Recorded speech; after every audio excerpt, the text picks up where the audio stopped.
जिसने 5 अगस्त 2019 को कश्मीर के लोगों से उनकी रियासत छीन ली, उसे 2 लख्त कर दिया।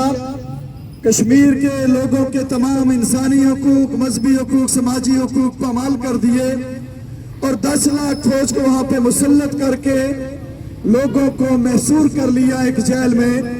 आज वो कश्मीर में आके ये बताना चाहता है कि कश्मीर में हम तरक्की दे रहे हैं। दरअसल हिंदुस्तान कश्मीर को एक फौजी अड्डे में बदलने की कोशिश कर रहा है। हमारे कायदीन, हमारे नौजवान हिंदुस्तान की जेलों के अंदर है। कश्मीर के उन भाइयों के साथ अल्लाह के फजल करम से उनके साथ हैं।